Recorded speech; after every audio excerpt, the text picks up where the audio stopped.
Sensibilizados aos meus espíritos, pedir a cobertura da espiritualidade, vamos iniciar o nosso Evangelho da noite. Deus nos ampare e nos ensine. Hoje nós vamos ao capítulo 21, falsos cristos e falsos profetas. No capítulo 21 do Evangelho segundo o Espiritismo, capítulo 2, guardai-vos dos falsos profetas, que vêm ter convosco cobertos de pele de ovelha, mas que por dentro são lobos predadores. Pois conhecê-lo-eis pelos seus frutos. Podem colher-se uvas dos espinheiros, ou figos dos arbustos? Depois nós vamos a conselho de Jesus. E respondendo Jesus, lhes disse: vede, não vos engane alguém, porque virão muitos em meu nome, dizendo: eu sou Cristo, e enganarão muitos. E levantar-se-ão falsos profetas e enganarão a muitos. E porquanto multiplicar-se-á a iniquidade, se resfriará a caridade de muitos. A caridade aqui não se entende como doadores de alimentos ou coisa parecida, mas a nossa manifestação diante do nosso próximo, que deve ser de compreensão e tolerância. Mas o que preservar até o fim, esse será salvo. Então, se alguém vos disser: olhai, aqui está o Cristo, ou ele acolá, não-lhes dê crédito, porque se levantarão falsos cristos e falsos profetas, que farão grandes prodígios e maravilhas tais que, se fora possível, até os escolhidos se enganariam.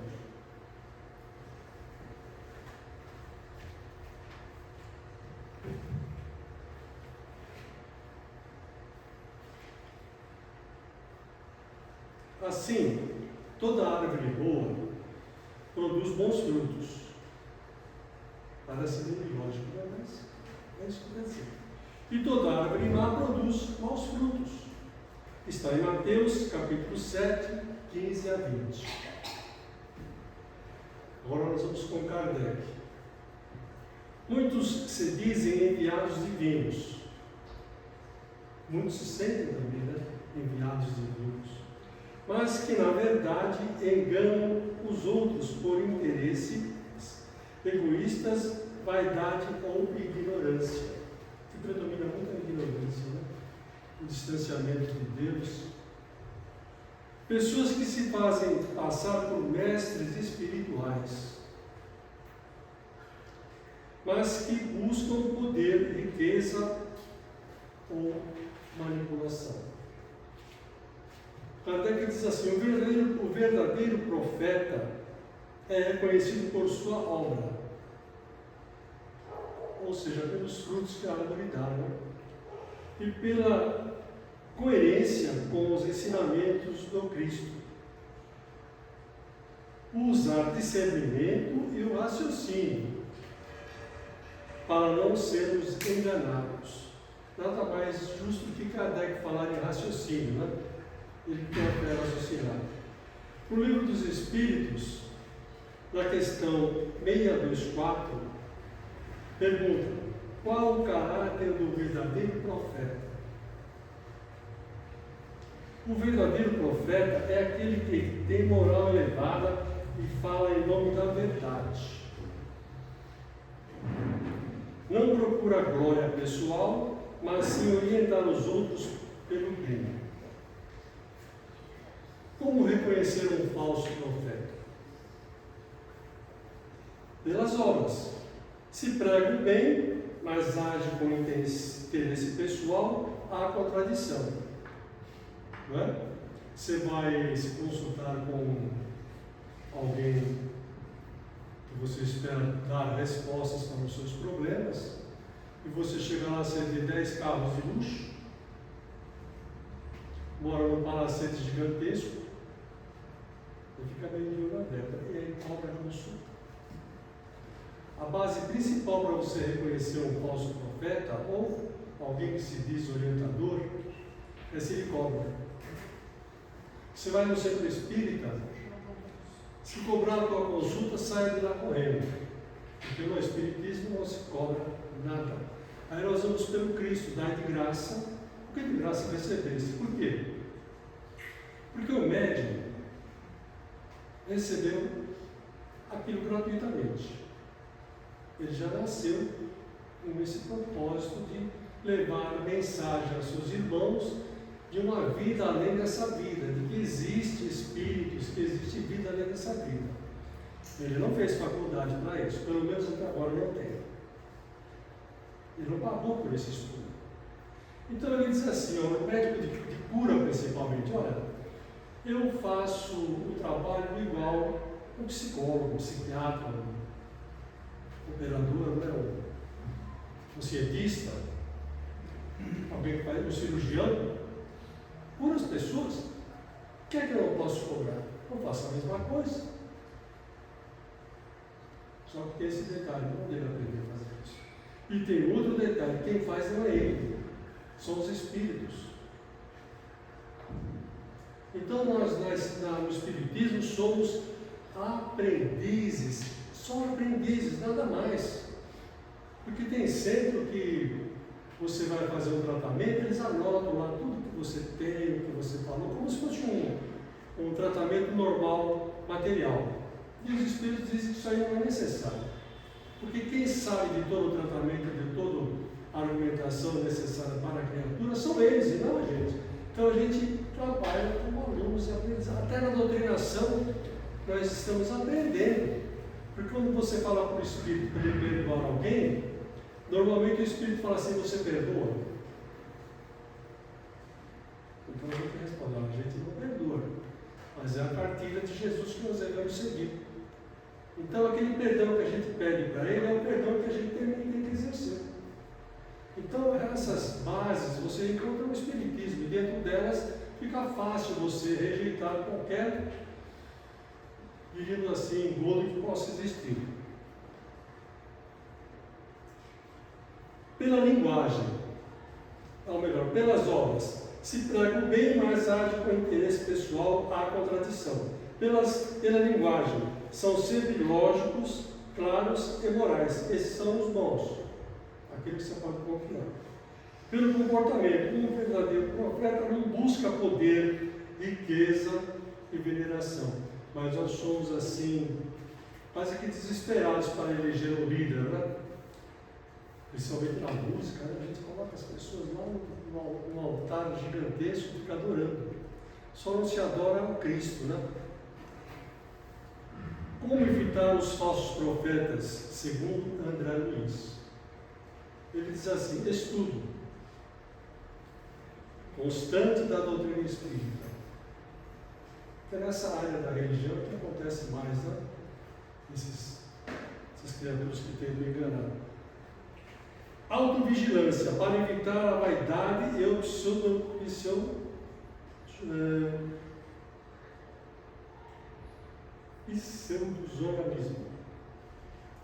Verificar se estão alinhados com os princípios do Evangelho. O alinhamento com o Evangelho é o não cobrar. Né? Na atualidade, continua existindo em diversas formas.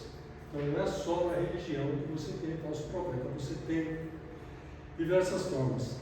Alertados por Jesus, Kardec, eles podem ser encontrados em diferentes áreas da sociedade, em ambiente religioso, político e espiritualista. No meio religioso, líderes que pregam em nome de Deus, mas buscam riqueza e poder. Pastores, padres e gurus que exploram a fé das pessoas. Porque a pessoa, quando está fragilizada, ele aceita tudo que vem. Se você tem um ente querido sofrendo muito, você procura alguém E o que ele pedir para você fazer, você faz. Você está virando a cura da pessoa. E aí facilmente somos enganados. Exploram a fé das pessoas com promessas falsas de milagres e prosperidade. Seitas e movimentos que manipulam seguidores, promovendo medo e idolatria ao líder. Mais para frente a gente vai voltar aqui. No meio espírita e espiritualista, médiuns que transmitem mensagens distorcidas para autopromoção. Aqueles que recebem Jesus, Virgem Maria, né? E outros espíritos mais conhecidos. Pessoas que vendem cursos e terapias espirituais sem compromisso com a ética e a verdade. Está cheio de vendedores de cursos por aí.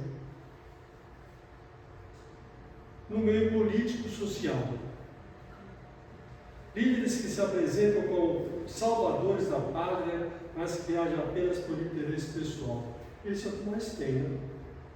É o que nós temos isso aí. A nossa pátria se afunda por líderes que se apresentam como salvadores e não fazem nada. Influenciadores e gurus de autoajuda que prometem soluções fáceis para problemas complexos. Pessoas que espalham desinformação, fake news, para manipular a opinião pública. Exemplo no Espiritismo. Um médium verdadeiro trabalha gratuitamente com humildade e amor. Por exemplo, é o Chico, né? Que não tinha dinheiro até para comprar um remedinho para que eu procurasse. E certa feita, uma pessoa se apresentou para o receituário do Dr. Bezerra e o Dr. Bezerra passou os remédios para a criatura. Mas a criatura disse assim: olha, eu não tenho dinheiro para comprar. O Chico falou: eu também não tenho, meu filho. Aí o Dr. Bezerra falou assim: fala para ela pegar a receita e picar em pedacinhos pequenininhos. E todo dia tomar um pedacinho dessa receita para me contar. Você tem a fé mais bonita que essa? Você faria isso? A nossa fé acho que ia para o chão. A gente precisa ver o remédio, o sabor do remédio para sentir mais animado. Um falso médium cobra por consultas, busca fama e não pratica o que prega. Um verdadeiro líder espiritual se guia pelo exemplo. Um falso líder impõe regras rígidas para os outros, mas não as segue. Casos de falsos profetas. Era um líder religioso dos Estados Unidos que afirmava ser a reencarnação do Cristo. É um fato que ocorreu, os mais velhos vão lembrar. É um profeta do bem. No entanto, manipulava os seus seguidores com promessas, abusos e explorava financeiramente sua seita. O caso terminou tragicamente com o suicídio coletivo de mais de 900 pessoas. 900 pessoas se suicidaram por conta desse líder, que aconteceu na Guiana Francesa. A Guiana Inglesa, no caso. E também temos o caso de João de Deus, que é bem mais conhecido, né? Ganhou fama mundial como curador espiritual, recebendo milhares de pessoas em busca da cura. No entanto, foi denunciado por centenas de mulheres por abuso sexual e crimes financeiros. Ele usava a fé dos outros para satisfazer seus próprios desejos. Então, é um caso bem conhecido, né? E depois nós voltamos com Kardec novamente, quando ele diz os falsos profetas da erraticidade.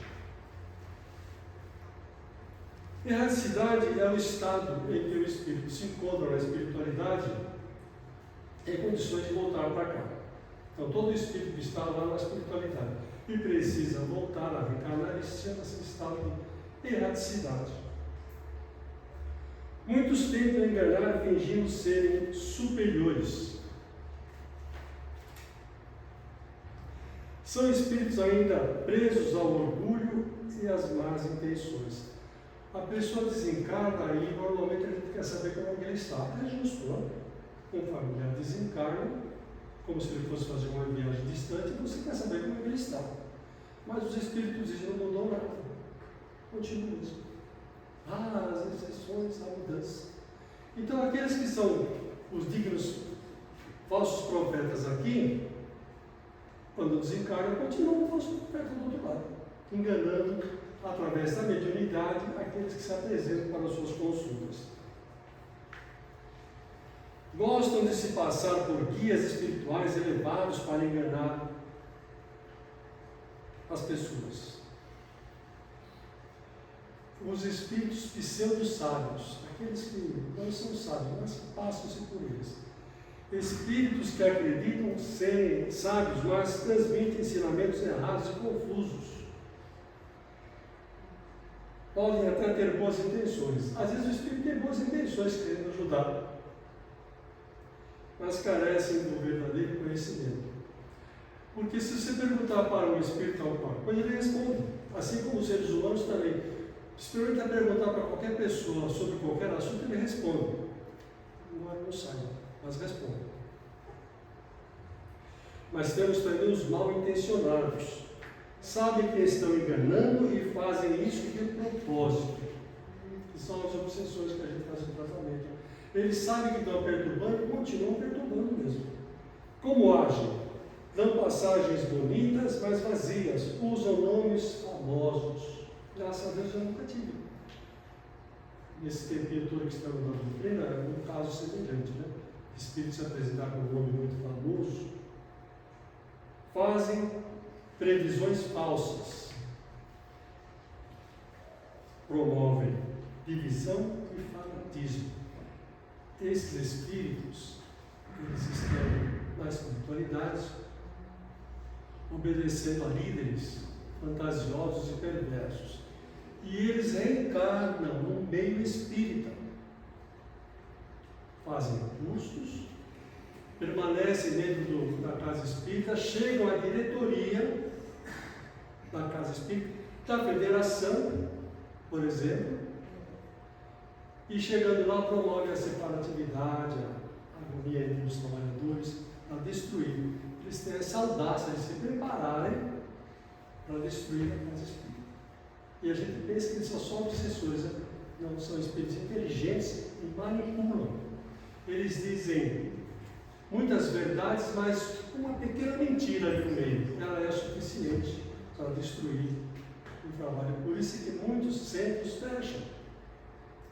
Porque se elege um novo diretor, esse diretor muitas vezes, isso eu assisti. Trabalhávamos, eu era criança ainda, tinha 8 anos, numa casa espírita, e se fazia cura, inclusive eu fui curado, né? Apêndice. E quando mudou a direção, elegeram um senhor que não tinha nada de espiritismo. E ele fechou o centro. Um centro velho, antigo. Né? Fechou o centro. Ele simplesmente dissipou toda a casa. Pelos conceitos que começou a emitir, provocando dúvidas. Né? Contradizem a lógica e a moral espírita. Como muitas vezes na internet você começa a ver alguma pessoa falando do espiritismo, você percebe que tem um detalhe lá que não bate. Tem um detalhe lá que não entra. Então esse a gente descarta. Mesmo que ele estiver falando a verdade. Porque os espíritos dizem, é preferível rejeitar 9 verdades do que aceitar uma mentira.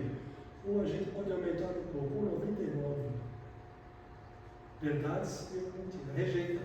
Porque os espíritos não acham ruim que você rejeita a mentira. Ou até verdade. E não acreditar neles. Porque eles querem que você seja autêntico, que você faça o seu exame. Então, o Espiritismo ensina você a ser uma criatura que analisa. E não uma criatura que está ali o tempo todo aceitando as coisas.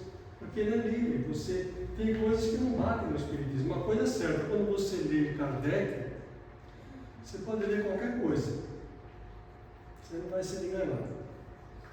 Agora, quando você tem dúvidas, aí você facilmente é enganado. Ora, se existem falsos profetas, se deve também pela procura. Não é? Muitas pessoas procuram centros espíritas e buscam saber se vão se casar com determinada pessoa. Não é? E aí o falso profeta deita em hora. Faz aqueles desmanches, você vai se apaixonar por ele em 3 dias. Faça isso, faça aquilo. E é 2 mil, 3 mil a consulta. Você compra o material, né? E você vai lá, compra o material. Tem um caso que aconteceu conosco também, de uma senhora que se apresentou no centro apavorada. Ela tinha o seu filho com seríssimos problemas de obsessão. Ela tinha procurado uma outra agremiação, que eu não posso dizer espírita, porque o médium de lá disse para ela: senhora, nós vamos fazer um trabalho especial para o seu filho, mas o material que eu vou usar fica em 5, naquela época, uns 20 anos atrás, fica em 5 mil reais. Agora acho que vai no 5 mil. Ela apavorada falou assim para nós: olha, a gente vai ter, o meu marido vai ter que vender o caminhãozinho dele, porque a gente não tem dinheiro. E ele trabalha com o caminhão, a gente vai vender o caminhão para curar meu filho. Espera um pouco. Aí fizemos os atendimentos, a beleza ficou boa, era só um caso de obsessão. A mulher saiu lá sorrindo na frente. 3 atendimentos, a mulher ficou bem. Se o negócio vai dar certo, né? Você está para fazer um negócio, você vai lá e consulta um orientador espiritual para os espíritos verem se aquele negócio vai dar certo, vai dar lucro. Tem até um caso de um médico que fazia isso, consultor de terrenos, de imobiliários, de carros e venda, e só fazia isso. O espírito se apresentava através dele, então dava a notícia. E quando o consulente vinha fazer a pergunta, o espírito anotava e ia atrás para saber se o negócio ia dar certo, se não ia. E esse médico desencarna. Acho que todo mundo desencarna, é impressionante. Chega o dia que a gente vai embora, não fica aqui. E aí esse médico encontrou um espírito todo escuro. Falou assim: quem sois? Ele disse assim: eu sou o seu médium, o seu guia espiritual. Não é possível, meu guia deve ser luminoso, você está todo negrão, aí como é que pode? Você sabe o que é? Eu não consegui luz porque eu fiquei atrás de você o tempo todo. Fiquei aqui perdido, então eu não consegui me iluminar. Vamos resolver o problema dos outros. Se o cônjuge está traindo, essa aqui cala fundo, né? A pessoa chega e quer uma consulta para saber se o marido ou a mulher está traindo ele. E o cérebro, que não tem um juízo perfeito, o que vai fazer? Está traindo. Ele está saindo com a pessoa assim. E às vezes a pessoa só está pensando em algum caso, mas a forma da pessoa se caracteriza na mente do médium, ele acha que é uma traição. E aí dá no que deu. Porque nada dá certo. Eu faço, não acontece nada dá certo comigo. Querem que os espíritos resolvam o meu problema. E se não dá certo, ele também não vem mais. Ele espera 1 mês. Aí vai dizer: quanto tempo vai demorar meu tratamento? Depende. Ele caiu no combate e fazer uma resposta dessa. A pessoa tinha perguntado para mim isso. E não deu tempo de eu fazer toda a resposta, viemos para o trabalho e na tribuna eu falei que as pessoas às vezes perguntam sobre o seu tratamento, né? Tratamento espiritual que ela está fazendo, já está fazendo há 2 meses, 3 meses, é melhor muito pouco, quase nenhum. Aí eu falei assim, às vezes demora uma semana, um mês, um ano, demora até uma encarnação. Ah, a pessoa não vem mais. Não vem mais. Acabou a encarnação da pessoa. Por quê? Porque não é igual você ir no médico e ele te dá um remédio para você se curar. Aqui nós estamos tratando de vidas que nós já tivemos e erramos muito nessas vidas. Você quer resolver isso numa encarnação? Não vai resolver. Vai receber ajuda. Vai ter forças para lidar com o processo. Porque se você lidar bem com o processo, você elimina ele na encarnação. Agora eu pergunto para você, tem alguém que tem paciência nesses tempos modernos aqui, tudo é muito rápido? Então eu já não falo mais, eu só falo que uma semana, 2 semanas, depende mesmo do tempo, né? Às vezes a pessoa se cura com uma vez só, porque ele já está pronto para ser curado do problema. E em alguns casos não. Então a variante é grande, você não pode afirmar nada. Eu quis dar uma extensão ampla para ver o jeito da pessoa. Uma vez nós conversávamos com uma jovem e ela disse assim, eu não sei porque quando eu entro no coletivo, no ônibus, ninguém mais olha para mim. Essa bem jovenzinha. Minha filha, faça bastante prece, né? A pessoa é muito vaidosa, né? Ela quer entrar e ser vista por todo mundo. Mas vem procurar ajuda. Por que não está acontecendo isso? E a gente não condena, sabe? A gente apenas sorri. Por quê? Porque eles estão se aproximando do Espiritismo. E aqueles que confundem o Espiritismo com leituras da sorte. Aqueles que leem a sorte, né? Eles procuram a casa espírita para saber. Ler a mão, essas coisas que eles têm. E quando não são atendidos, fogem, procurando outros lugares.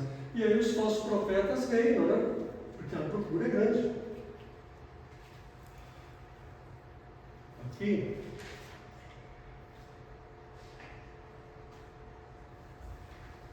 eles fogem e pagam o que for necessário para obter, principalmente os políticos, né? Consultam muito os médicos. Por causa do caminho eu já contei. No Espiritismo não existe consultas pagas, se te cobrarem cujo. Então o Espiritismo não é para se ver o futuro das pessoas. O Espiritismo é uma ciência. A religião não é a religião do futuro, é o futuro das religiões. Ciência, filosofia e religião.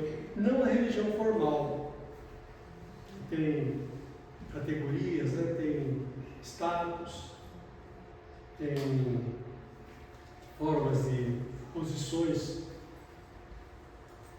O Espiritismo não é nada disso.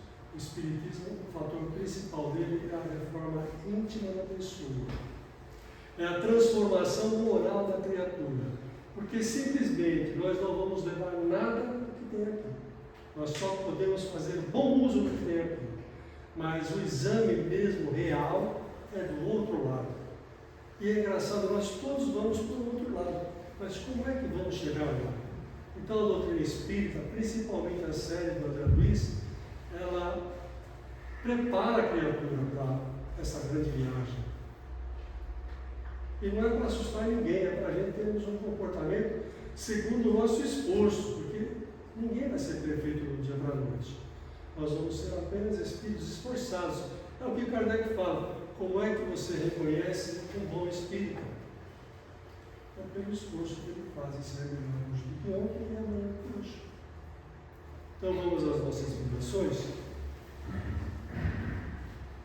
Nós vamos vibrar pela paz do mundo, pela expansão do Evangelho em todos os lares, vibrando amorosamente pelo nosso lado, envolvendo paredes, teto, piso, neutralizando todas as forças contrárias e negativas, envolvendo os familiares que lá estão, pedindo a espiritualidade que os possa pacificar, reerguendo o bom ânimo, a paz e a saúde.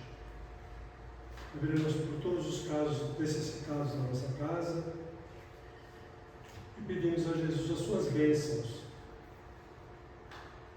aqueles casos que a espiritualidade está cuidando, realizando flores transparentes, coloridas e perfumadas, para que eles possam distribuí-las de uma forma de remédio e de ajuda.